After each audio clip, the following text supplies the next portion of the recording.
The rain over Manhattan that autumn night was thin and unhurried, the kind that blurred the city lights into long silver streaks against the windows of the Ashford Tower.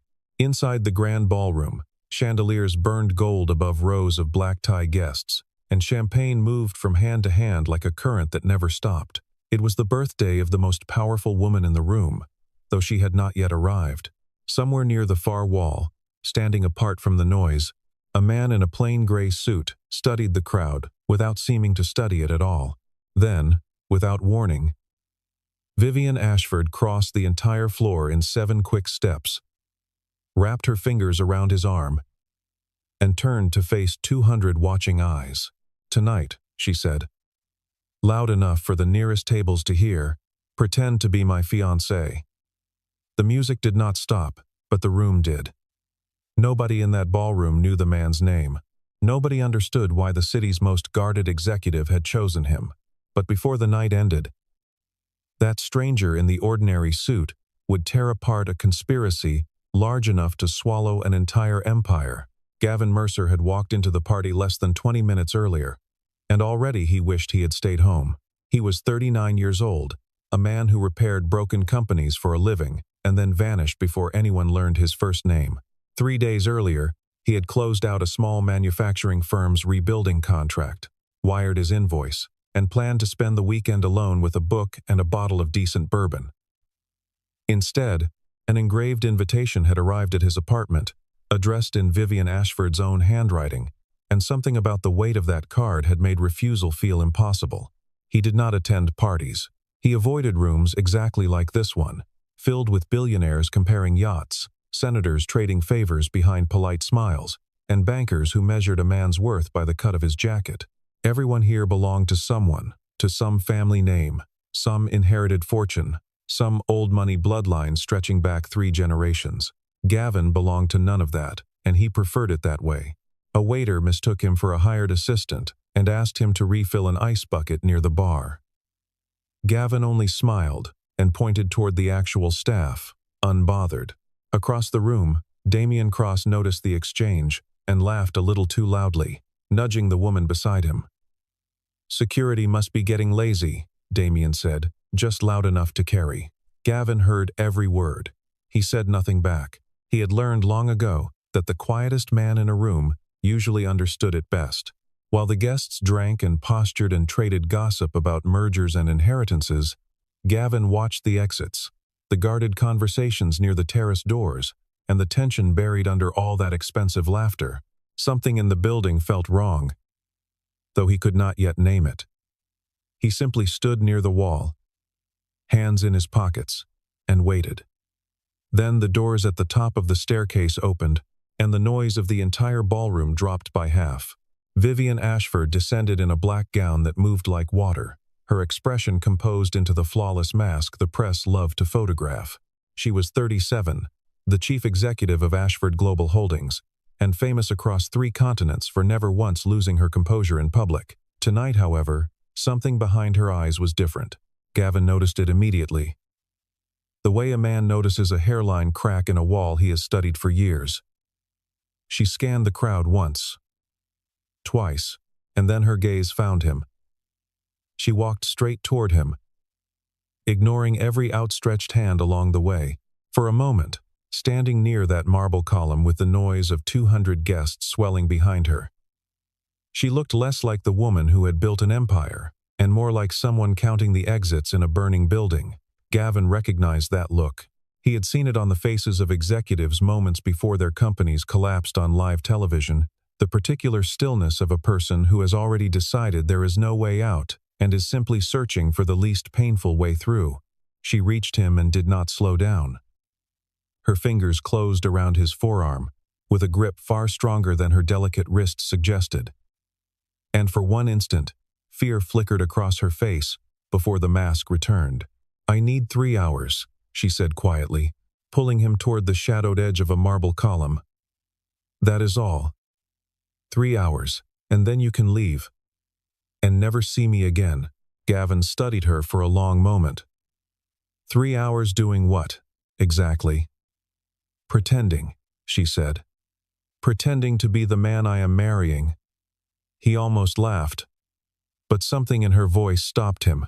Up close, without the ballroom lights softening her, he could see the exhaustion pressed into the corners of her eyes, the kind that no amount of makeup could fully hide. Her family had spent the entire evening circling her like sharks, scenting blood in the water. And somewhere in that crowd, a board vote was already being counted before it had even happened.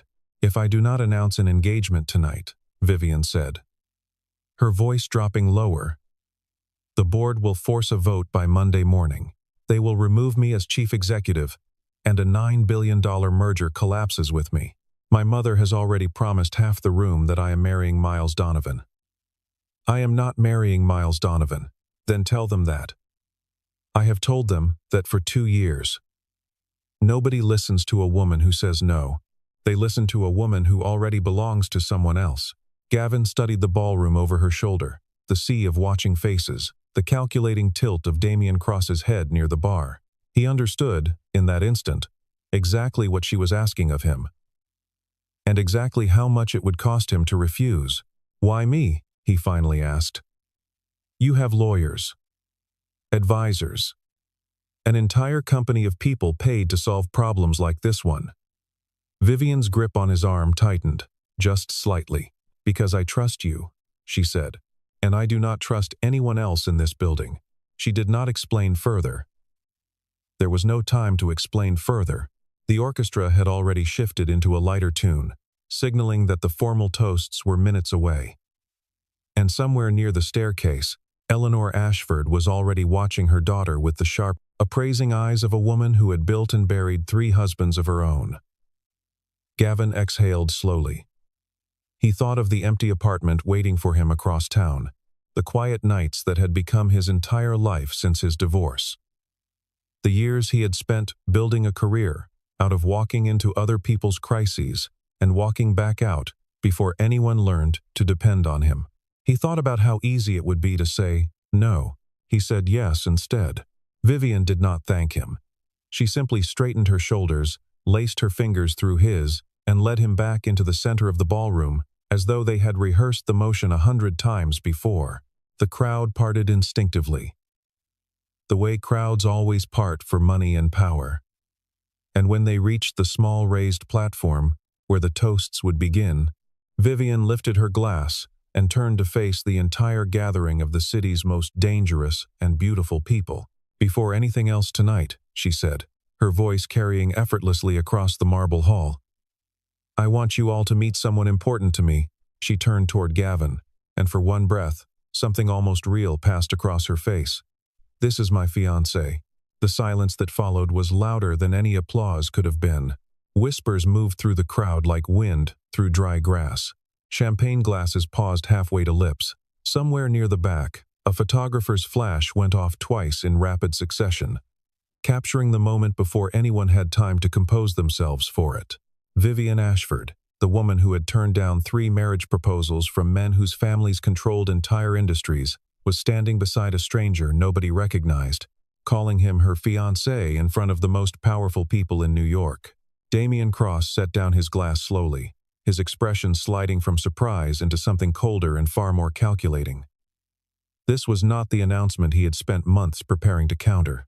If Vivian secured her family's approval and locked in her position before the board vote, his entire plan collapsed overnight. He watched Gavin with new interest now, the way a predator watches an unfamiliar animal wander into its territory.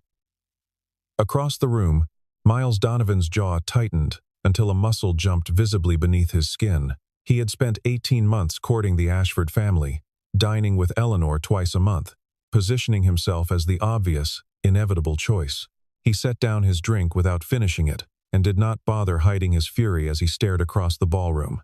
Eleanor Ashford moved through the crowd like a queen approaching a throne that had just been stolen from beneath her. She reached the couple within seconds, her smile polished and dangerous. "How wonderful," she said, though her eyes told an entirely different story. "And when, exactly, did this happen?" "I do not recall hearing a single word about an engagement. We kept it quiet," Vivian said smoothly. "We wanted one thing in our lives that belonged only to us before the world got involved." "How romantic," Eleanor said, her tone sharpening. And where did he propose? Details matter, darling. People will ask. Gavin felt every eye in a 50-foot radius turn toward him, waiting for the crack in the story that would expose the entire lie. Instead, he simply smiled, unhurried. The same calm expression he wore when walking into a boardroom mid-collapse. A small restaurant on the Lower East Side, he said.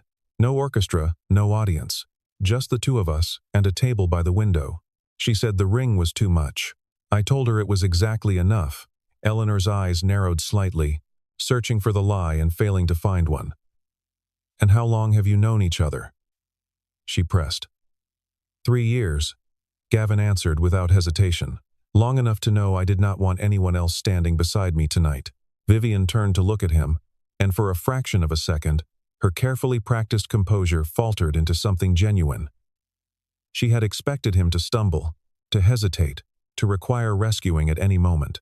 Instead, every answer landed with a precision that unsettled her more than it should have. It was as though he understood pieces of her life that she had never spoken aloud to anyone. Pieces she barely admitted to herself.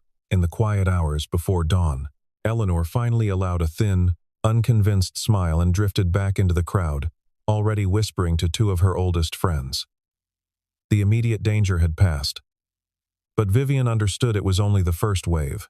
Other guests circled at a careful distance, unwilling to approach directly but unable to resist watching. A senator's wife leaned toward her husband and murmured something behind a gloved hand. 2 rival executives, longtime competitors of Ashford Global, exchanged a look that suggested they were already recalculating whatever leverage tonight's chaos might hand them. Gavin felt the weight of every glance and let none of it show on his face. He had built an entire career on the ability to stand inside a hurricane and appear as though the weather had nothing to do with him. Vivian noticed that stillness in him and found herself standing a little straighter because of it, as though some of his calm had quietly become her own. Behind her, Damian Cross had already pulled out his phone and typed a short message to a private investigator he kept on retainer for exactly this kind of emergency. By the time the string quartet resumed playing, Damian had already set his plan into motion. Within the hour, he intended to know everything there was to know about the man now standing beside Vivian Ashford, wearing another man's future like a borrowed coat. The truth of how Gavin Mercer entered Vivian's life traced back 3 years, to a spring evening when Ashford Global Holdings had been 48 hours from a media collapse that could have erased a decade of the company's reputation. A defective product line had triggered a wave of lawsuits, and every major outlet in the country had begun running headlines that painted the Ashford name as reckless and dishonest. The board had panicked. Eleanor had wanted to fire the entire communications team. Vivian, only 34 at the time, and newly appointed as chief executive, had felt the company slipping through her fingers in real time. A colleague had recommended a contractor who specialized in corporate crisis repair. A man who worked quietly, charged enormous fees, and never once appeared in the press coverage of his own successes. Gavin arrived at Ashford Tower that week with 2 assistants, a stack of handwritten notes, and an unshakable calm that Vivian had never encountered in a man twice his seniority. Within 72 hours, he had rebuilt the entire public narrative, secured 3 major retractions, and quietly negotiated a settlement that saved the company nearly $200 million. When the crisis ended, the board offered him a permanent executive position, a corner office, a seat at every future meeting that mattered. Gavin declined without a second thought. Vivian had asked him why, standing alone with him in an empty conference room at 2 in the morning while the rest of the building slept. Because permanence changes people, he had told her. I would rather help and disappear than stay and become something I do not recognize. She had never forgotten that answer. In the years that followed, whenever her life grew too loud, too complicated, too surrounded by people who wanted something from her, she thought of the quiet man who had asked for nothing in return. When the board scheduled tonight's vote and her mother's pressure became unbearable, his name was the only one that came to mind. In the present moment, while string music drifted across the ballroom and champagne refilled itself endlessly, Damian Cross sat in a private office 3 floors above the party, scrolling through a hastily compiled dossier. His investigator had assembled within the hour. Gavin Mercer, contractor. No permanent employer. A pattern of short engagements with major corporations across 5 industries, each one ending abruptly, each one followed by the man vanishing entirely from public record. No consistent address history beyond a modest apartment in Brooklyn. To Damien, that pattern read like something dangerous, something built for deception rather than repair. He printed 3 pages of the file and folded them into his jacket pocket, already imagining how the story would unfold once he revealed it in front of the entire party. A man with no roots, no permanence, no explanation for why he always disappeared right as trust reached its peak. It was, Damien decided, exactly the kind of story that could unravel Vivian's credibility beyond repair. And conveniently, exactly the kind of distraction that would keep every eye in the room away from what Damien himself had spent the last 6 months quietly arranging behind Ashford Global's closed doors. The main screen behind the band flickered to life just as the evening's formal presentation began. Damien had arranged, weeks earlier, for a highlight reel celebrating Vivian's career to play during dinner. And he had used that scheduled slot to slip in 3 additional slides of his own. Photographs appeared first. Grainy images of Gavin standing outside unfamiliar office buildings. Then came scanned documents, contracts bearing dates that overlapped suspiciously, headlines suggesting financial disputes that had never been publicly resolved. "Before we continue tonight's celebration," Damien announced, rising from his table with a microphone in hand, "I think everyone deserves to know exactly who has been welcomed into this family." His voice carried practiced sincerity, the kind reserved for men who had learned long ago that confidence could disguise almost anything. "Because it seems our newest fiancé has quite an interesting history." The room turned toward the screen. Vivian's hand tightened around Gavin's, though her expression remained carefully unreadable. Gavin, however, did not flinch. He studied each slide as it appeared, his eyes moving with the focused precision of a man reading a familiar language, rather than a man caught off guard. "That contract," Gavin said calmly, once Damien paused for effect, "is dated 3 months after I completed my work with that company." Someone altered the timestamp. He gestured toward the screen without raising his voice. "If you compare the font used in the header against the font used in the body text, you will notice they do not match. That document was edited after the fact, likely within the last week." A murmur rippled through the crowd as several guests leaned closer to the projection. "And that photograph," Gavin continued, nodding toward the second slide, "was taken outside a building I visited exactly once, for a 2-hour consultation with a non-profit board. The caption claims financial impropriety. I would be happy to provide the actual invoice, which shows I charged nothing for that meeting." Damien's confidence flickered for the first time all evening. "These records came from a verified source," he said, though the certainty in his voice had thinned considerably. "Then your source fabricated them," Gavin replied, unhurried, which raises a more interesting question. Who benefits from convincing this room that I cannot be trusted?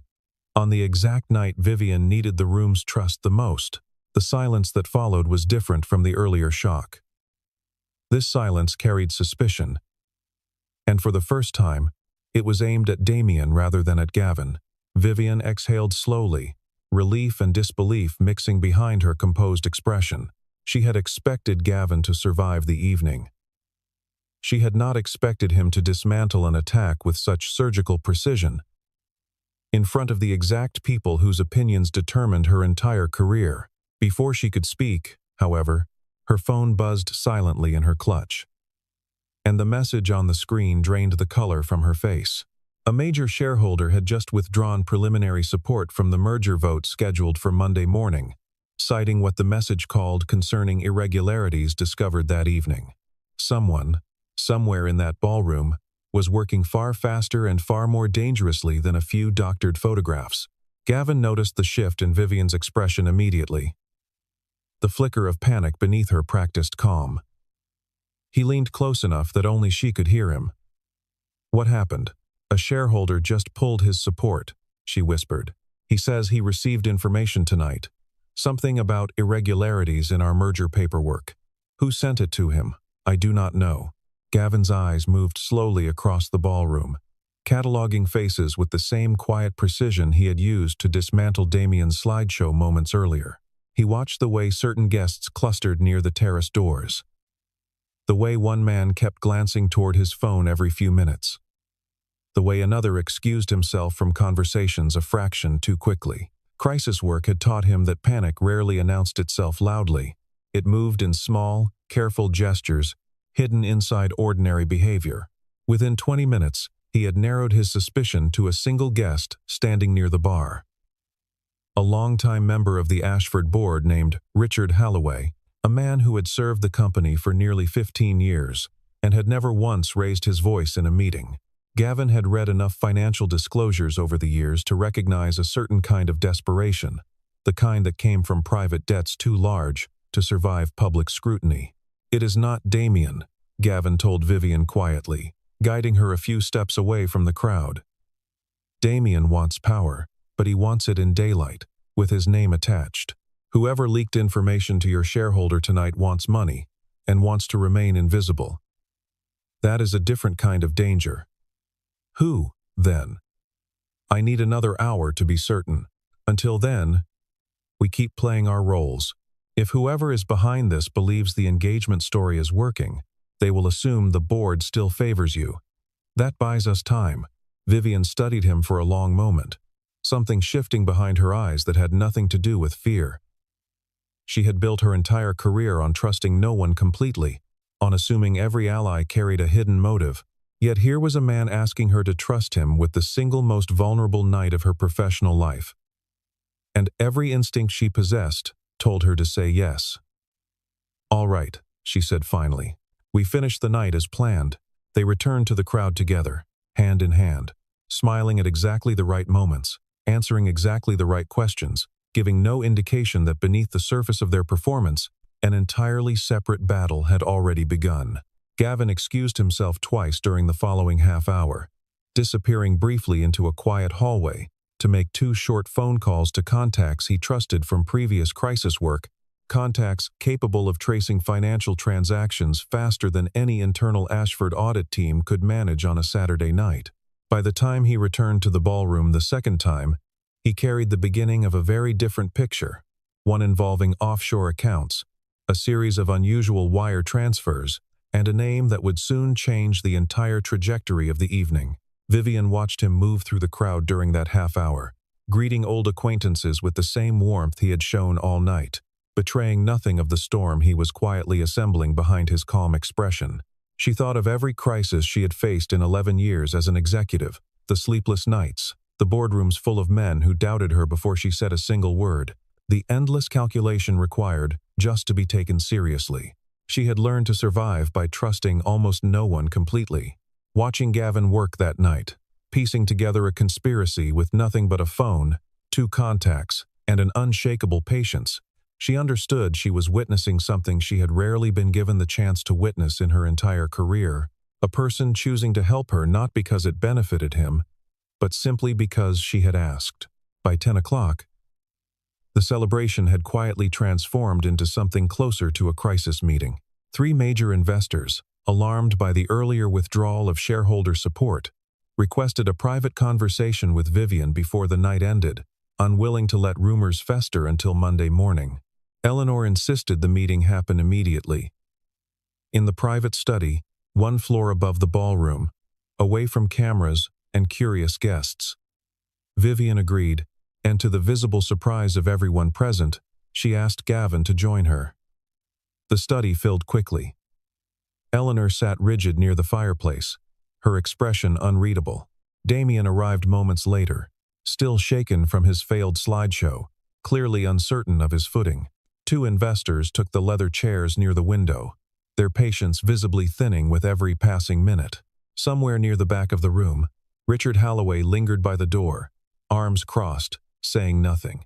"Explain the irregularities," one investor said flatly, addressing Vivian directly, "because right now, I am hearing about compromised financial statements attached to a merger I am expected to approve within 72 hours.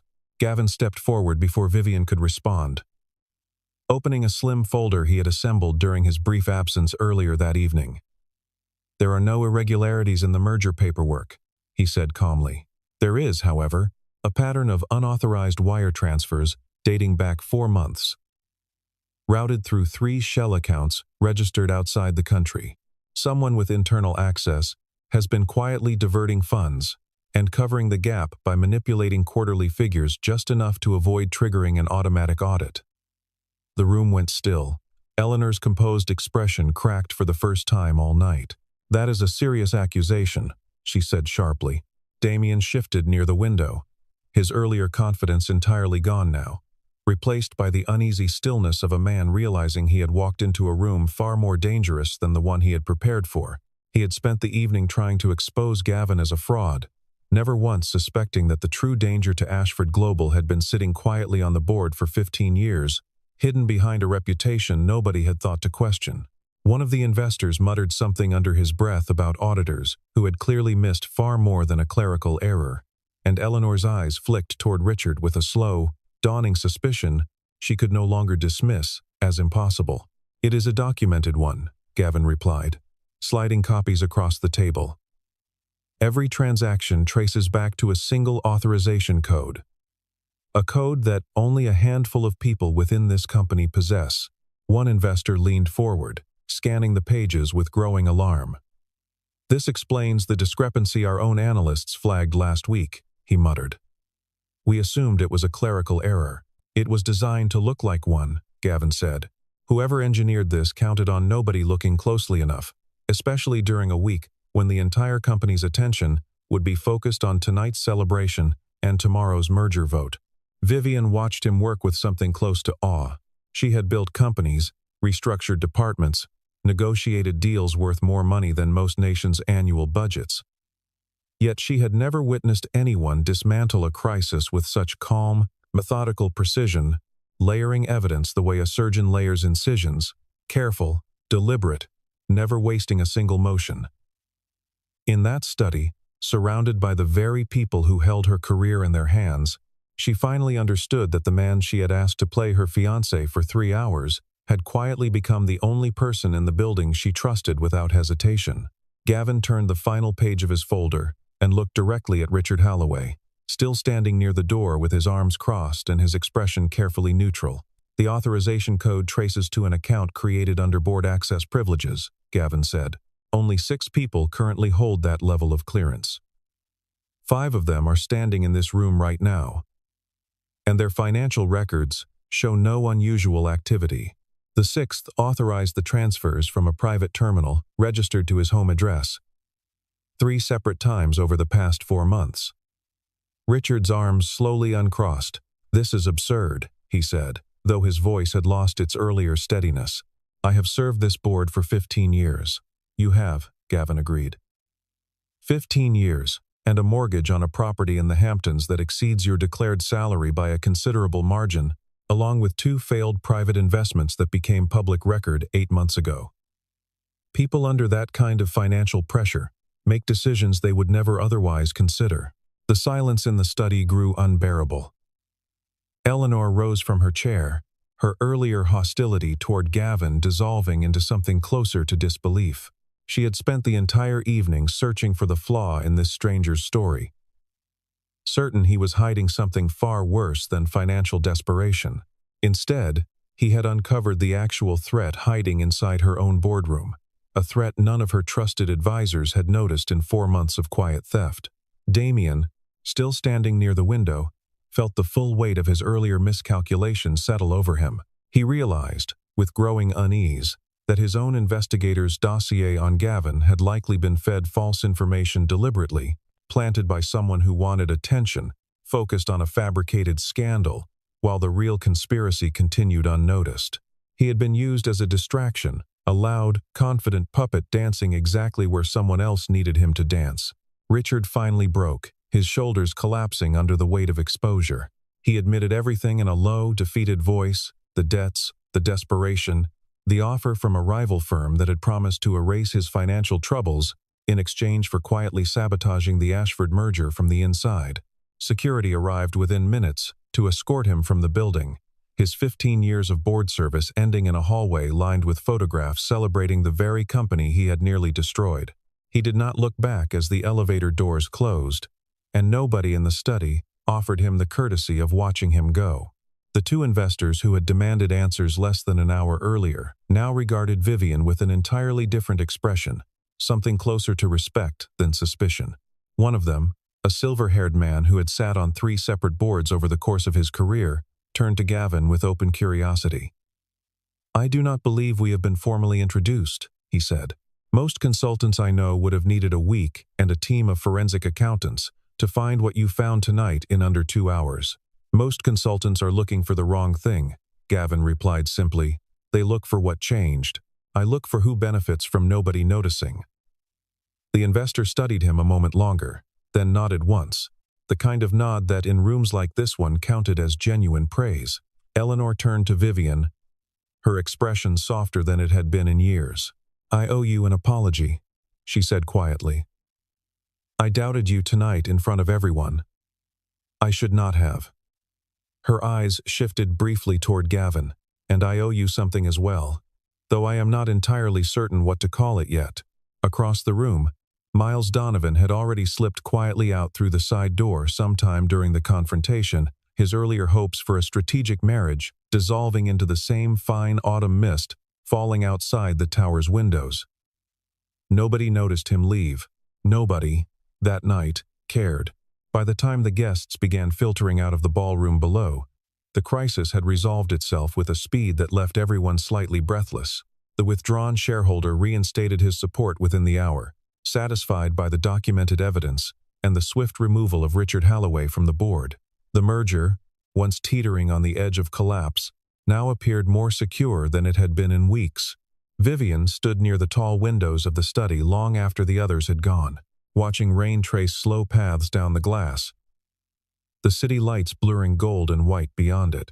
Gavin found her there, his jacket slightly rumpled from a night that had asked far more of him than 3 quiet hours. "You do not need me to keep performing anymore," he said gently. The board saw what they needed to see. "Your position is safe." "I know," Vivian said, not turning around. "You can go, if you want. I imagine you would rather be anywhere else right now." He almost agreed. He almost reached for his coat and walked out the way he had walked out of 100 other crises, quietly, without ceremony, before anyone had the chance to depend on him too deeply. Instead, he found himself still standing there, unwilling to leave the room just yet. Vivian finally turned to face him, and for the first time all evening, the careful composure she wore like armor had fully disappeared. "I have wanted to call you for months," she admitted, "long before tonight. Long before any board vote or merger deadline. I kept finding reasons not to. I told myself it was inappropriate, that reaching out for anything beyond business would complicate things I could not afford to complicate. And tonight, I ran out of other options," she said, a faint, tired smile crossing her face. "I told myself I only needed an actor for 3 hours. I think I always knew that was not entirely true." Gavin studied her for a long moment. The woman who commanded boardrooms and silenced skeptical investors with a single sentence. Standing before him now with nothing performed, nothing rehearsed, nothing hidden behind strategy.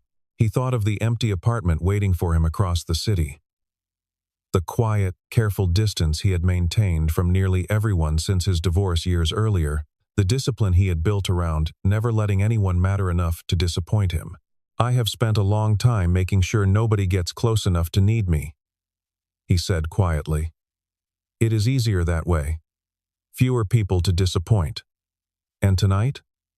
He allowed himself something rare, a genuine smile, unguarded and slow. "Tonight I am finding that easier does not always mean better." Vivian crossed the small distance between them, and for once in her exceptionally controlled life, she did not calculate the next move.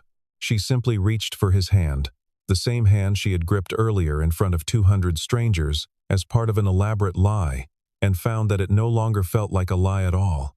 Rain continued to fall softly against the tall windows, and somewhere far below, the last of the guests trickled out into cars waiting along the wet street. Neither of them moved to turn on the lights. For a long while, They simply stood together in that quiet study. Two people who had spent the entire evening performing certainty for a room full of strangers, finally allowing themselves the uncertainty of something real.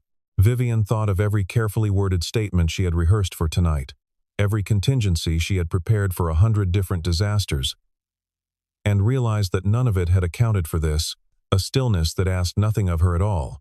Gavin thought of every project he had walked away from without looking back, every door he had closed quietly behind him before anyone could ask him to stay, and understood, standing there, that he no longer wanted to close this one. 3 weeks passed before the merger officially closed, sealing Ashford Global Holdings' place at the center of one of the largest corporate partnerships completed that year. The board, humbled by how close they had come to losing everything through their own blindness, unanimously reaffirmed Vivian's position as chief executive, this time without a single dissenting voice in the room. Richard Holloway's case moved quietly through the legal system, a private matter handled far from the cameras that had once threatened to expose Vivian's company to public ruin. Damian Cross, chastened by his own miscalculation, resigned from his position within the month, choosing to rebuild his reputation elsewhere, rather than remain in a building that now recognized exactly how easily he had been manipulated. Eleanor Ashford, in the weeks that followed, stopped mentioning arranged marriages entirely. She invited Gavin to dinner twice, both times without an agenda, both times ending in long conversations about business, about family, about the kind of quiet strength she had spent years failing to recognize in her own daughter. She never apologized outright for doubting Vivian so publicly, but her actions afterward spoke clearly enough for anyone paying attention. Ashford Global's stock steadied within days and climbed steadily through the following weeks, buoyed by news of the merger's successful completion and by a wave of quiet admiration from investors who had watched Vivian handle the crisis without a single misstep once the truth came to light. Financial columnists who had spent years questioning whether a woman so young could hold together an empire that size wrote instead about her composure under pressure, about the swift, decisive way she had removed a corrupt board member without a hint of public scandal touching the company's name. None of them knew the full story behind that composure, how much of it had been built quietly and unexpectedly, alongside a man nobody in that ballroom had recognized at the start of the night. Gavin, for the first time in years, did not disappear once the crisis ended. He kept his small apartment in Brooklyn, kept his quiet habits, kept the careful independence he had built for himself over a decade of solitude.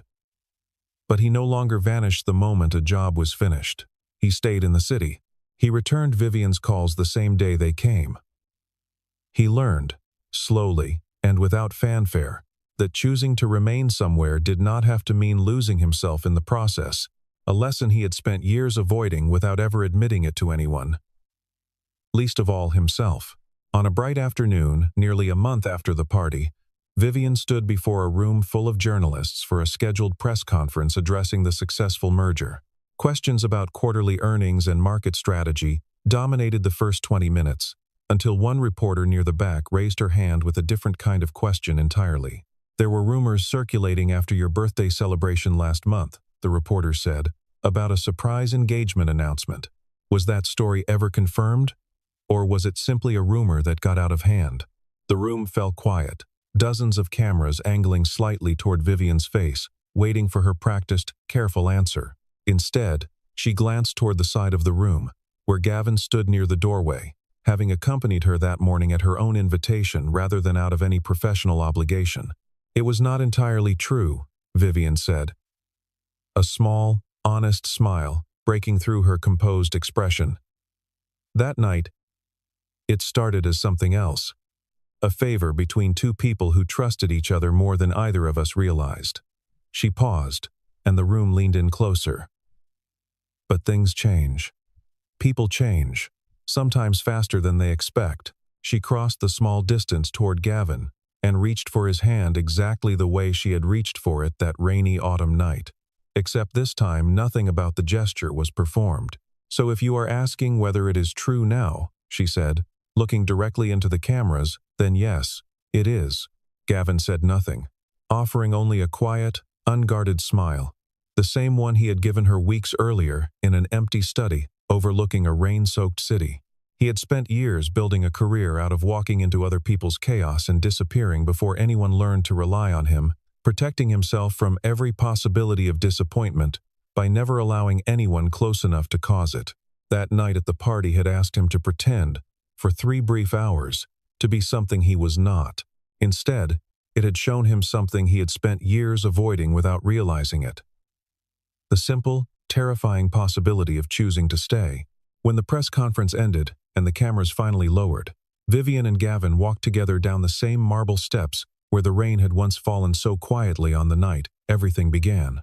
The storm outside had long since passed, and above the towers of Manhattan, the sky had cleared into a wide, endless blue, stretching over a city that had no idea what it had just witnessed. A man who had spent his whole life disappearing quietly, finally choosing, for the first time, to stay.